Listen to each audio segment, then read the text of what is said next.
ओम शांति। 4 दिसंबर 2024। बाबा के महावाक्य।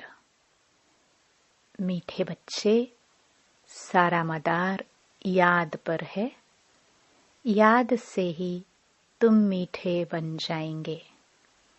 इस याद में ही माया की युद्ध चलती है। प्रश्न: इस ड्रामा में कौन सा राज बहुत विचार करने योग्य है, जिसे तुम बच्चे ही जानते हो? उत्तर: तुम जानते हो कि ड्रामा में एक पार्ट 2 बार बज ना सके। सारी दुनिया में जो भी पार्ट बजता है वह 1-2 से नया। तुम विचार करते हो कि सतयुग से लेकर अब तक कैसे दिन बदल जाते हैं। सारी एक्टिविटी बदल जाती है। आत्मा में 5000 वर्ष की एक्टिविटी का रिकॉर्ड भरा हुआ है, जो कभी बदल नहीं सकता। यह छोटी सी बात तुम बच्चों के सिवाय और किसी की बुद्धि में नहीं आ सकती। ओम शांति। रूहानी बाप रूहानी बच्चों से पूछते हैं, मीठे मीठे बच्चे, तुम अपना भविष्य का पुरुषोत्तम मुख, पुरुषोत्तम चोला देखते हो। यह पुरुषोत्तम संगम युग है ना। तुम फील करते हो कि हम फिर नई दुनिया सतयुग में इनकी वंशावली में जाएंगे, जिसको सुखधाम कहा जाता है। वहां के लिए ही तुम अभी पुरुषोत्तम बन रहे हो। बैठे बैठे यह विचार आना चाहिए। स्टूडेंट जब पढ़ते हैं तो उनकी बुद्धि में यह जरूर रहता है, कल हम यह बनेंगे। वैसे तुम भी जब यहाँ बैठते हो तो तुम भी जानते हो कि हम विष्णु की डायनास्टी में जाएंगे।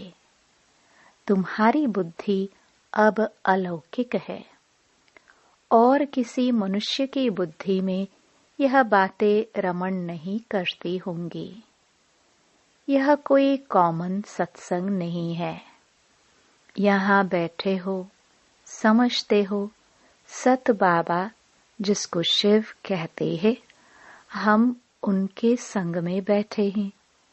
शिव बाबा ही रचयिता है। वही इस रचना के आदि मध्य अंत को जानते हैं। वही यह नॉलेज देते हैं। जैसे कल की बात सुनाते हैं।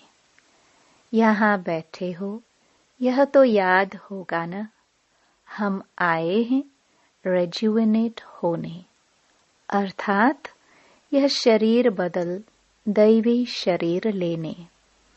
आत्मा कहती है, हमारा यह तमो प्रधान पुराना शरीर है, इसको बदलकर ऐसा शरीर लेना है। कितनी सहज एम ऑब्जेक्ट है। पढ़ाने वाला टीचर जरूर पढ़ने वाले स्टूडेंट से होशियार होगा ना। पढ़ाते हैं, अच्छे कर्म भी सिखलाते हैं। अभी तुम समझते हो, हमको ऊंचते ऊंच भगवान पढ़ाते हैं तो जरूर देवी देवता ही बनाएंगे। यह पढ़ाई है ही नई दुनिया के लिए। और किसको नई दुनिया का जरा भी पता नहीं है। यह लक्ष्मी नारायण नई दुनिया के मालिक थे। देवी देवताएं भी तो नंबरवार होंगे ना।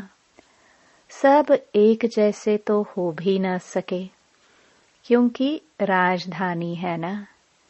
यह ख्यालात तुम्हारे चलते रहने चाहिए।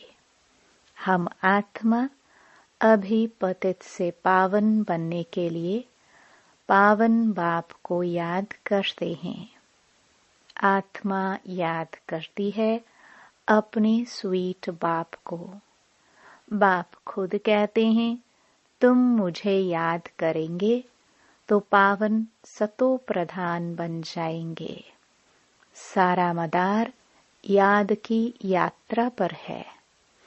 बाप जरूर पूछेंगे, बच्चे मुझे कितना समय याद करते हो? याद की यात्रा में ही माया की युद्ध चलती है। तुम युद्ध भी समझते हो। यह यात्रा नहीं परंतु जैसे कि लड़ाई है। इसमें ही बहुत खबरदार रहना है। नॉलेज में माया के तूफान आदि की बात नहीं। बच्चे कहते भी हैं, बाबा हम आपको याद करते हैं, परंतु माया का एक ही तूफान नीचे गिरा देता है। नंबर 1 तूफान है देह अभिमान का, फिर है काम क्रोध लोभ मोह का।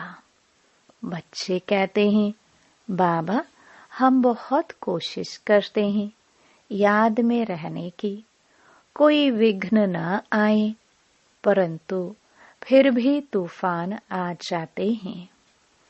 आज क्रोध का, कभी लोभ का तूफान आया। बाबा आज हमारी अवस्था बहुत अच्छी रही, कोई भी तूफान सारा दिन नहीं आया, बड़ी खुशी रही। बाबा को बड़े प्यार से याद किया, स्नेह के आंसू भी आते रहे। बाबा की याद से ही बहुत मीठे बन जाएंगे। यह भी समझते हैं, हम माया से हार खाते खाते कहाँ तक आकर पहुँचे हैं, यह कोई समझते थोड़े ही हैं। मनुष्य तो लाखों वर्ष कह देते हैं या परंपरा कह देते। तुम कहेंगे हम फिर से अभी मनुष्य से देवता बन रहे हैं। यह नॉलेज बाप ही आकर देते हैं। विचित्र बाप ही विचित्र नॉलेज देते हैं। विचित्र निराकार को कहा जाता है। निराकार कैसे यह नॉलेज देते हैं? बाप खुद समझाते हैं, मैं कैसे इस तन में आता हूँ। फिर भी मनुष्य मूंझते हैं, क्या एक इसी तन में आएगा?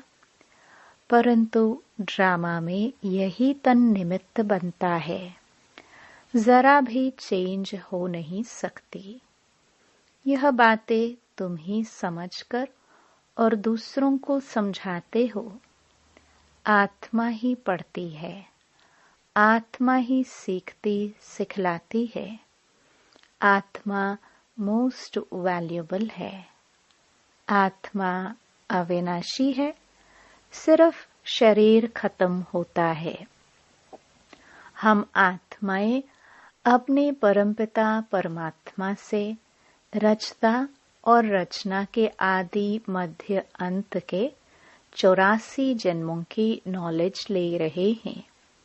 नॉलेज कौन लेते हैं? हम आत्मा। तुम आत्मा ने ही नॉलेजफुल बाप से मूल वतन सूक्ष्म वतन को जाना है। मनुष्यों को पता ही नहीं है कि हमें अपने को आत्मा समझना है। मनुष्य तो अपने को शरीर समझ उल्टे लटक पड़े हैं। गायन है, आत्मा सत चित आनंद स्वरूप है। परमात्मा की सबसे जास्ती महिमा है। एक बाप की कितनी महिमा है? वही दुख हरता सुख करता है। मच्छर आदि की तो इतनी महिमा नहीं करेंगे कि वह दुख हरता सुख करता ज्ञान का सागर है। नहीं, यह है बाप की महिमा। तुम बच्चे भी मास्टर दुख हरता सुख करता हो। तुम बच्चों को भी यह नॉलेज नहीं थी। जैसे बेबी बुद्धि थे, बच्चे में नॉलेज नहीं होती और कोई अवगुण भी नहीं होता है, इसलिए उसे महात्मा कहा जाता है, क्योंकि पवित्र है। जितना छोटा बच्चा उतना नंबर 1 फूल। बिल्कुल ही जैसे कर्मातीत अवस्था है। कर्म अकर्म विकर्म को कुछ भी नहीं जानते हैं, इसलिए वह फूल है। सबको कशिश करते हैं। जैसे एक बाप सभी को कशिश करते हैं। बाप आए ही हैं सभी को कशिश कर खुशबूदार फूल बनाने। कई तो कांटे के कांटे ही रह जाते हैं। 5 विकारों के वशीभूत होने वाले को कांटा कहा जाता है। नंबर 1 कांटा है देह अभिमान का, जिससे और कांटों का जन्म होता है। कांटों का जंगल बहुत दुख देता है। किस्म किस्म के कांटे जंगल में होते हैं ना, इसलिए इसको दुखधाम कहा जाता है। नई दुनिया में कांटे नहीं होते, इसलिए उसको सुखधाम कहा जाता है। शिव बाबा फूलों का बगीचा लगाते हैं।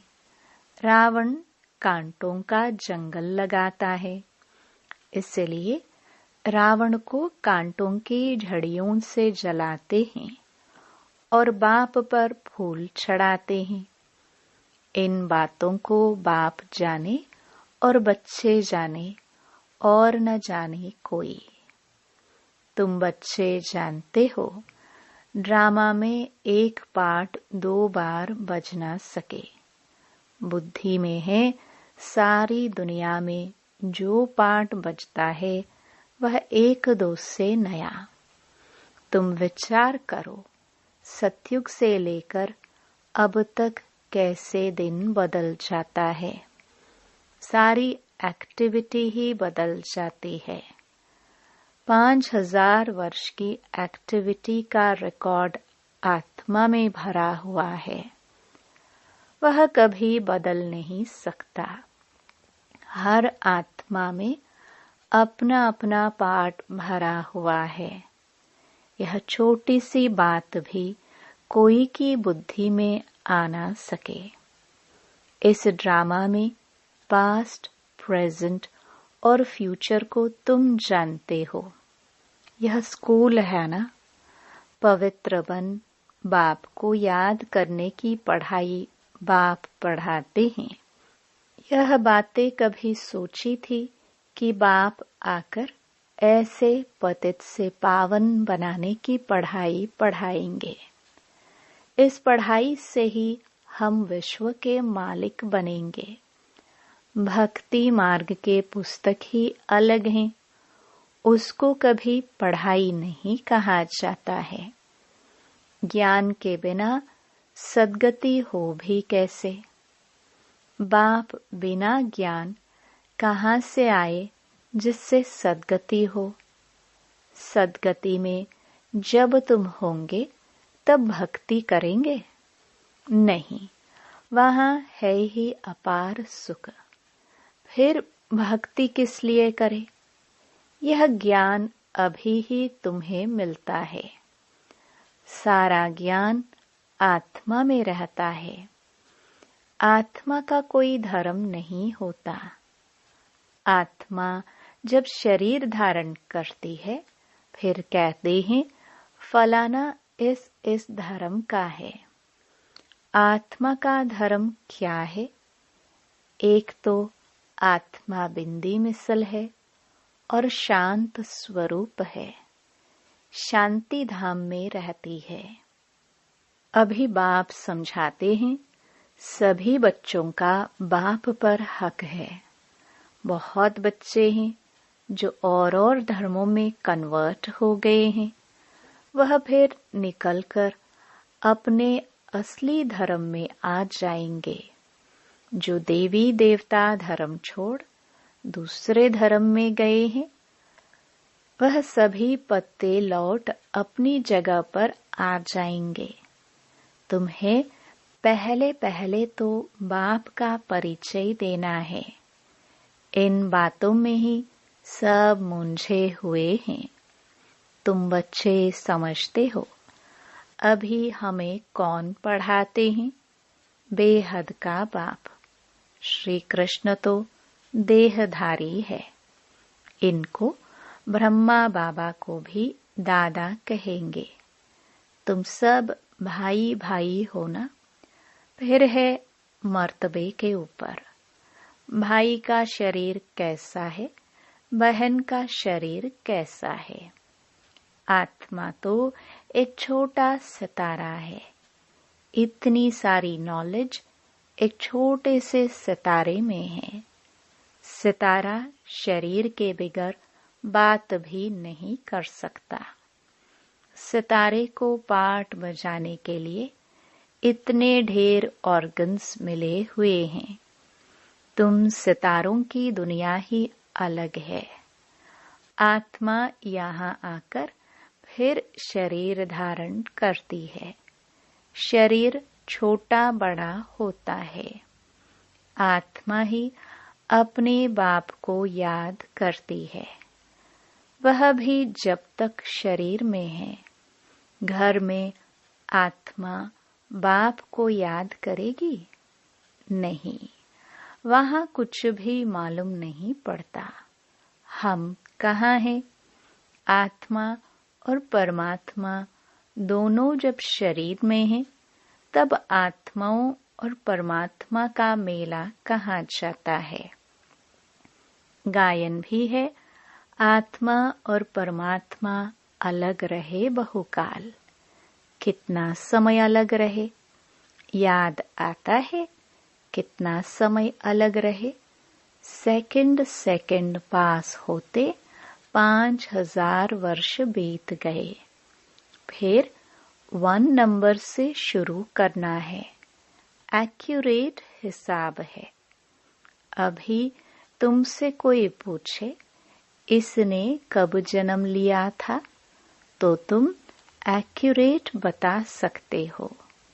श्री कृष्ण ही पहले नंबर में जन्म लेता है। शिव का तो कुछ भी मिनट सेकंड नहीं निकाल सकते। श्री कृष्ण के लिए तिथि तारीख मिनट सेकंड निकाल सकते हो। मनुष्यों की घड़ी में फर्क पड़ सकता है। शिव बाबा के अवतरण में तो बिल्कुल फर्क नहीं पड़ सकता। पता ही नहीं पड़ता कब आया।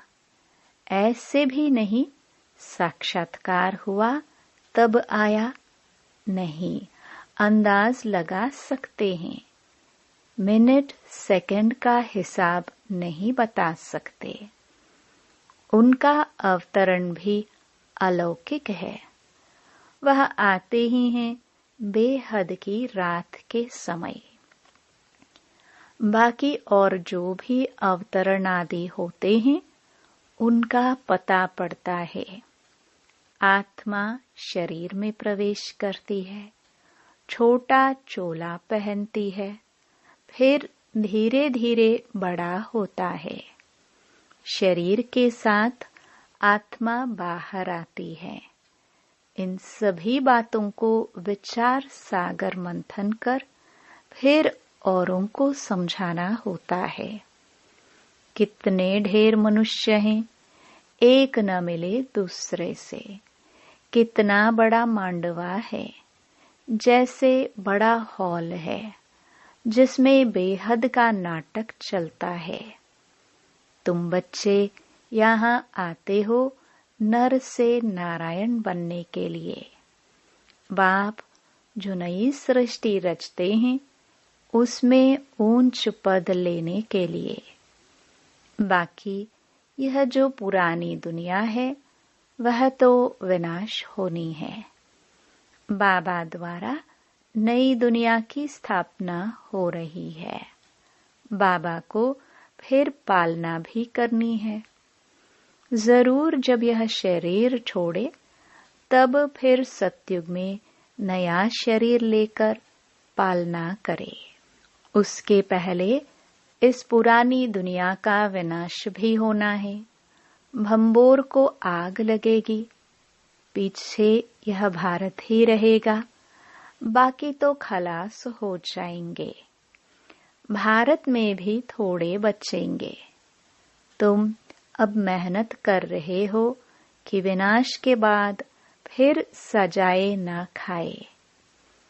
अगर विक्रम विनाश नहीं होंगे तो सजाए भी खाएंगे और पद भी नहीं मिलेगा। तुमसे जब कोई पूछते हैं तुम किसके पास जाते हो, तो बोलो शिव बाबा के पास, जो ब्रह्मा के तन में आया हुआ है।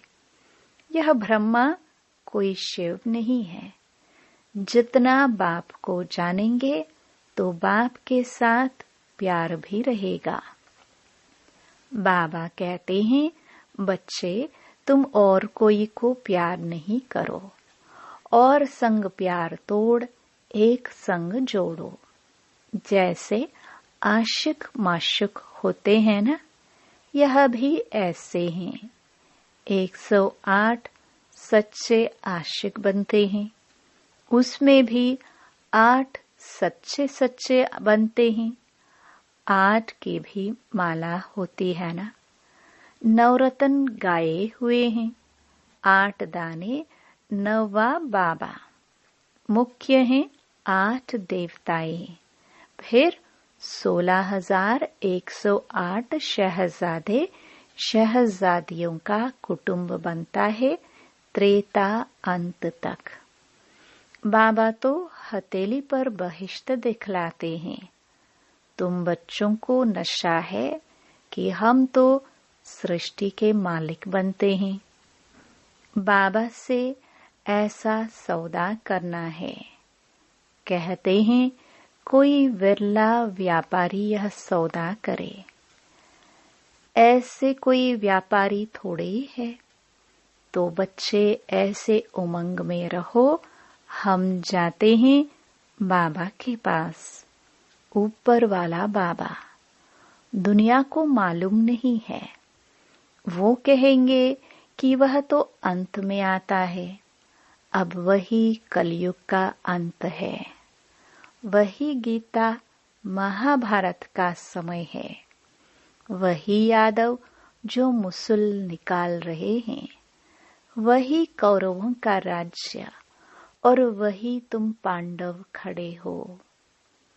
तुम बच्चे अभी घर बैठे अपनी कमाई कर रहे हो। भगवान घर बैठे आया हुआ है। इसलिए बाबा कहते हैं कि अपनी कमाई कर लो। यही हीरे जैसा जन्म अमोलक गाया हुआ है। अब इसको कौड़ी बदले खोना नहीं है। अब तुम इस सारी दुनिया को राम राज्य बनाते हो। तुमको शिव से शक्ति मिल रही है। बाकी आजकल कईयों की अकाले मृत्यु भी हो जाती है।